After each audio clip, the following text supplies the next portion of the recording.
Free, scary, true, remote places horror stories. Story 1. The Quarry.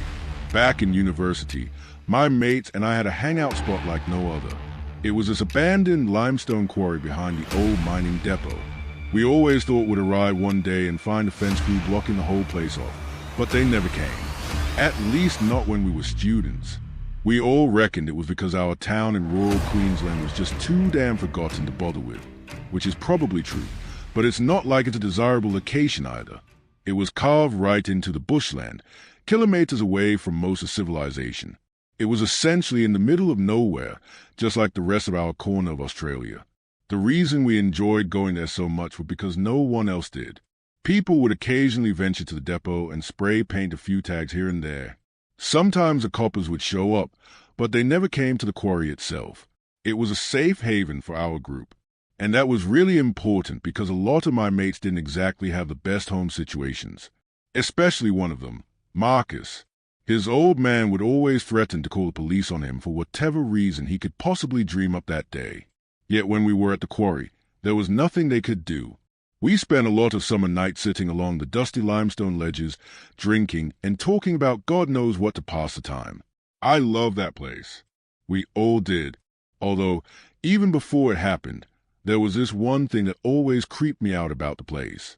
There was an old floodlight right above the main ledge that somehow still worked. The council must have forgotten about that too. It was one of those lights that emitted a harsh white glare. And since it was the only light there, we'd be bathed in it. It didn't really illuminate much beyond our immediate area either. Whenever I'd get too pissed, I'd look off into the surrounding bush that was masked in pure darkness. I'd think about how someone or something could easily see us, and we'd have no idea. It'd really get under my skin. But then eventually someone would crack a joke or get my attention, and I'd forget about that thought for a little bit at least. I wonder how many times they watched us. I'll never know. During the beginning of summer in November 2019, one night, my mate Liam and I were heading up to the quarry. I must have left before he did because by the time I got there, his ute was nowhere to be seen. I decided to get a head start and walk off to the quarry alone. This was pretty frowned upon in our group. Even though we all like to think we were tough, walking through a bit of bush alone at night wasn't in our repertoire. I always kind of enjoyed the thrill. Though, I went past the depot and through the scrub to reach the quarry. I waited another 10 minutes or so, but he hadn't shown up, so I started to drink. Another 30 minutes passed and nothing. At this point, the thrill had worn off completely. I decided to walk back to my car. I ended up jogging because of how uncomfortable I felt. I rang him a couple of times, yet he never answered. So I spent another 10 minutes in my car and then just drove home. When I woke up, I saw that he never called back. I was a little pissed off, but I didn't think much of it until later in the day when my mum asked me if I'd seen Liam recently. I rang up all our mates, but they knew as much as me. The last time we all saw him was when we were at the quarry 2 nights ago. A day passed, then another. Soon enough, everyone in town knew. Search parties started running rampant. My mates and I even went on a few ourselves, but we never found him. No one did. To this day, the body was never recovered. At the time, I tried to make myself believe that he simply took off. He was a restless bloke. He'd talk about wanting to see the world all the time. How this town made him feel trapped. But deep down, I knew that he wouldn't leave like that. He would have at least left us a note, probably on the limestone ledge where no one else would find it. After about a month, I went back to the quarry. This time, I went alone. I was so angry at the world that I didn't care if I got bitten by some sort of snake lurking in the scrub. But just as I emerged from the bush path, I noticed there were people on the ledges. For a second, I thought it was just my mates, considering we had never seen anyone else there before. But they weren't. I never saw these people before in my life. 3 of them were on the ledge sitting completely motionless. They looked like mannequins, but they weren't the ones that creeped me out. There was another. She was swaying and spinning around. It made me uncomfortable at how happy she was, but it wasn't an ordinary type of happiness. At the time, I figured she must have been on something hard. Now I just think she's a damn psycho. Worst of all, she looked familiar. I couldn't pinpoint her, though it's like seeing an unfamiliar face in a dream. I knew that I had seen her before, but I just had no idea where. I couldn't handle it. It was just so damn strange. So I tried to get out of there as quietly and quickly as I could. Luckily, they didn't follow. At least, I don't think they did. When I got back to my car, my first thought was to hightail it out of there, but I didn't follow that instinct. Instead, I drove around the depot lot. In the back corner of the lot, I saw a vehicle. I knew the model. It was the same Ute Liam drove, but as I spotted it, the lights turned on. I abruptly reversed and got the hell out of there.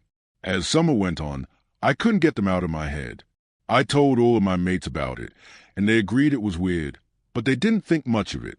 I even stopped going to the quarry because of them. On a late January afternoon, I was feeling pretty nostalgic and gutted thinking about Liam. I decided to look at the old staff directory from the mining depot to jog some memories. That's when I found her. One of the maintenance workers was in the background of a safety photo.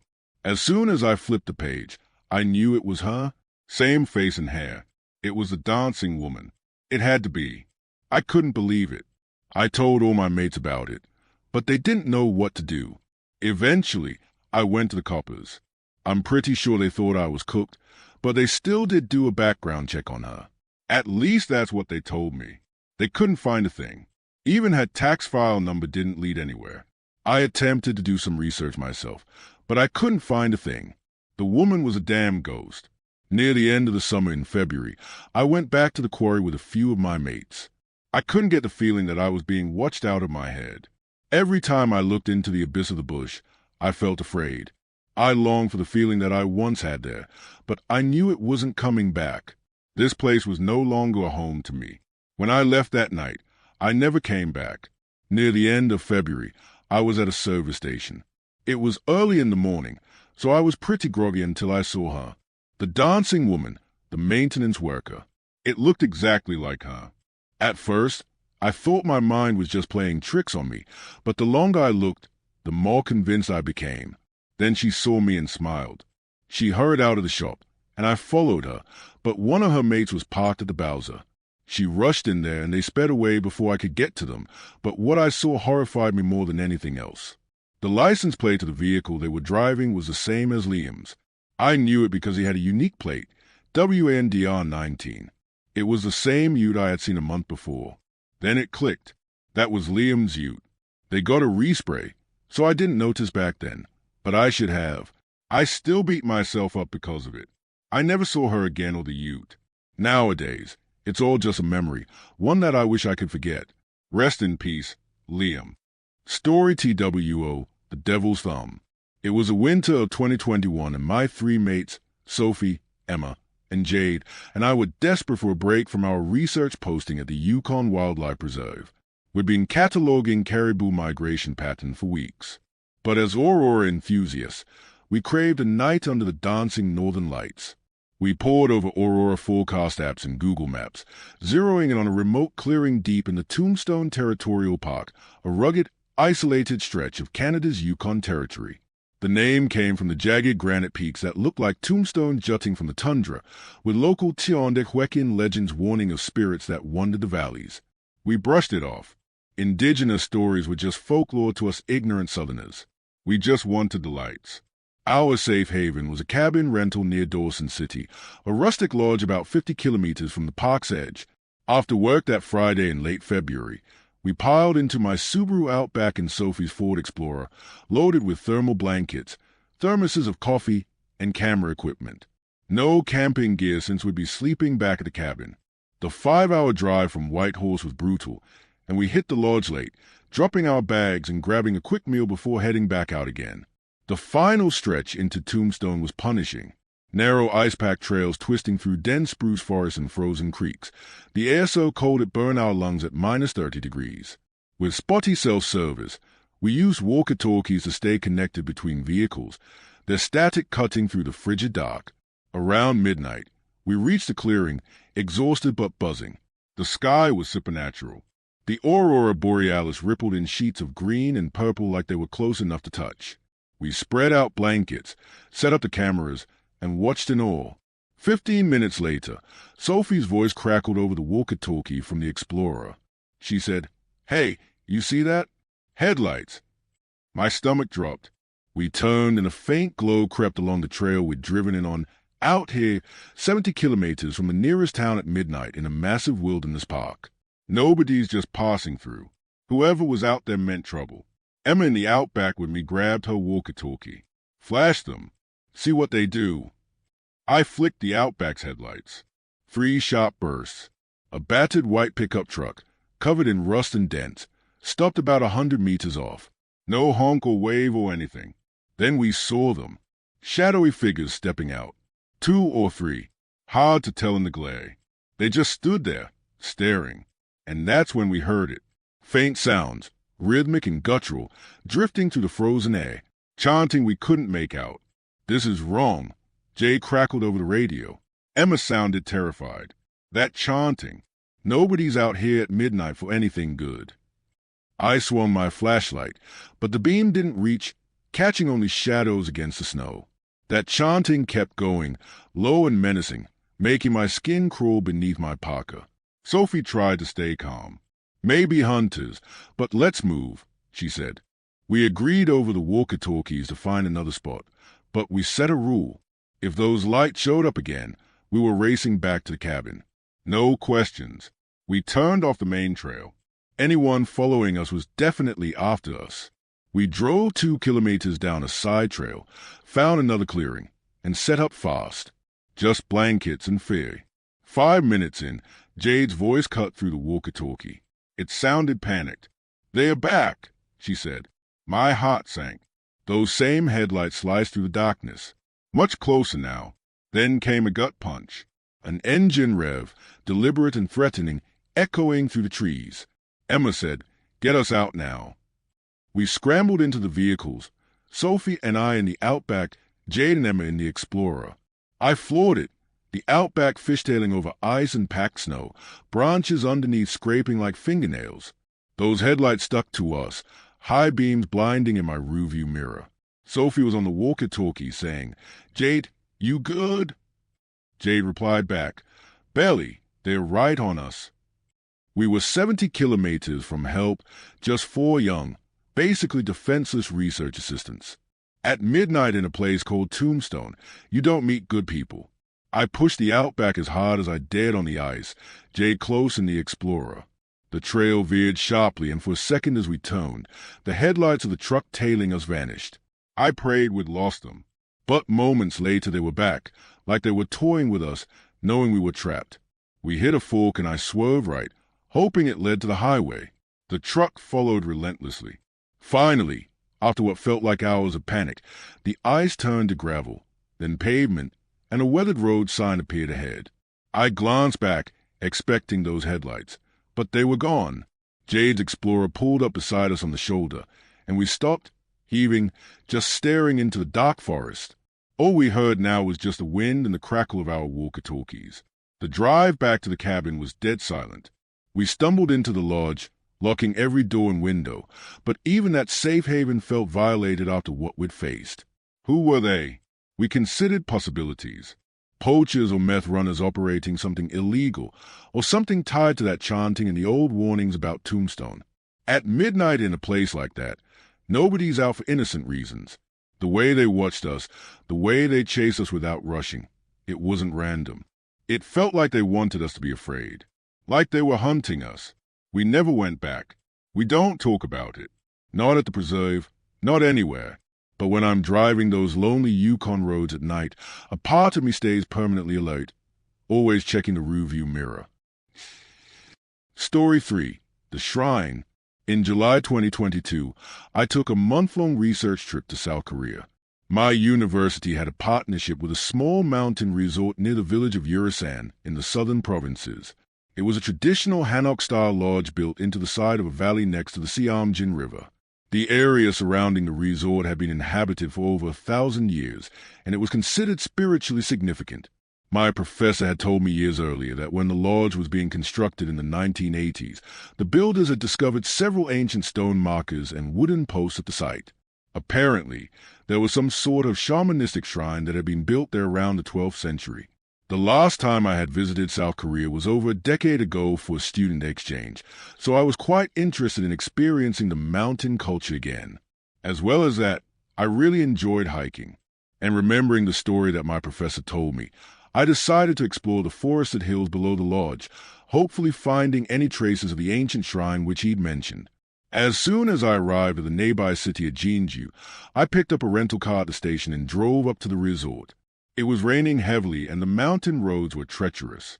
The journey was supposed to take around 90 minutes, but instead it took nearly 3 hours.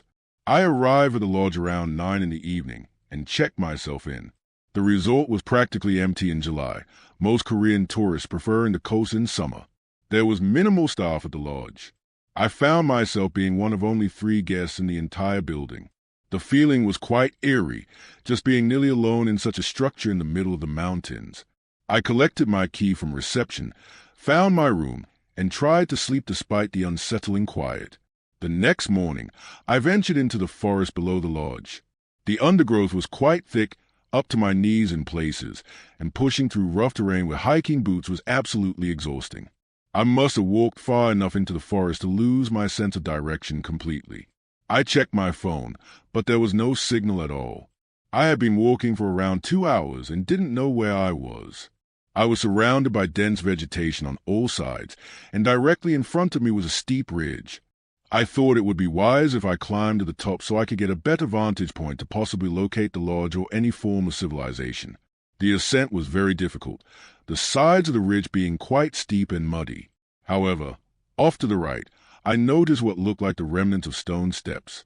I carefully made my way toward them. It was an ancient stone stairway that wound its way up toward the summit of the ridge. The path was heavily overgrown with vines and fallen branches blocking the way up, but eventually I managed to reach the top. However, I noticed that the stairway simply ended. It just stopped at a flat area. I looked around the ridge and noticed a dark opening in the hillside above the path, hidden behind thick bamboo, maybe 7 meters away from where the stairs ended. I climbed up and found myself standing in front of the entrance to a cave. Mud and dead leaves had accumulated at the entrance, but the opening was large enough for me to squeeze through. I had a headlamp with me, and I shone it into the opening. I could see a small chamber in front of me with another narrow passage to the right. As I entered the cave, a certain smell overwhelmed me. I don't know how to explain it, but the best way to describe it is that it smelled like rotting meat mixed with incense smoke. The chamber in front of me was bare except for a large moss-covered stone, altar placed right in the center. As I walked deeper into the cave, I found myself in a larger stone chamber. There were 2 other passages that branched from this chamber, but I didn't explore them. There was another stone structure, but this time it was against the far wall and appeared to be a burial chamber. I approached the structure carefully, and to my utter shock, there appeared to be human remains inside the chamber. Surrounding the bones was a long piece of rusted metal and dozens of old coins, the traditional Korean variety with square holes in the center. I just stood there in a mix of utter shock and disbelief. I reached down and picked up one of the coins. I don't know why I did it. Just instinct, I suppose. The coin was ancient and corroded, but some inscriptions were still visible on it. Before I could examine it closely, I heard a loud scraping sound come from deep within one of the side passages. I quickly pointed my headlamp toward the source of the sound. The smell of rotting meat intensified dramatically, making the air feel toxic and wrong. I, for some reason, grabbed a long piece of rusted metal resting among the bones and held it in front of me with both hands as a weapon. The light of my headlamp revealed that the metal appeared to be the corroded remains of a ceremonial blade. I started backing away toward the entrance. The smell changed. I could smell burning incense now, thick and cloying beneath that overwhelming stench of decay. I could hear a rhythmic sound originating from deep within the passage. It sounded like drums, but also like breathing. That's the point where I panicked completely. I ran out of the inner chamber back toward the entrance. As I ran, I swear that I felt the entire cave vibrate and heard something that sounded like a voice, deep and inhuman, echoing off the stone walls. I scrambled out of the entrance onto the slope below and tumbled onto the muddy ground. I had dropped the blade somewhere on the ground, but I didn't care to look for it. I kept running and running down the slope, crashing through bamboo and thorny bushes. I ran until I heard the sound of a vehicle on a road in the distance. I soon found myself stumbling onto a paved mountain road. I let out a sob of relief as I collapsed on the shoulder. I managed to flag down a passing taxi. The driver was initially reluctant to let me in, but after seeing how distressed and muddy I was, he agreed. Through halting conversation with the driver in broken Korean, I found out that I was quite far from the lodge, around 7 kilometers away. Eventually, I arrived back at the resort. I went straight to my room, packed up everything with shaking hands, and checked out immediately. I didn't feel safe being in that building with so few people around. I drove back to Jeonju, where I stayed in a proper hotel for the night, with locks on the door and people in the hallways. This story has a disturbing follow-up, though. When I returned home in August, I received an email from my professor. He told me that the lodge had been temporarily closed due to a break-in. Surprisingly, nothing was damaged or stolen from the main building except for the door to my former room, which had been smashed completely off its hinges with what appeared to be a heavy metal object. Deep scratches marked the wood, and the lock had been torn out entirely. I don't know if this is connected to my experience in that cave, but I'm absolutely certain that I will never return to that region of South Korea again. Sometimes, when I'm alone at night, I can still smell that mixture of rotten incense, and I wonder what exactly I disturbed in that ancient shrine.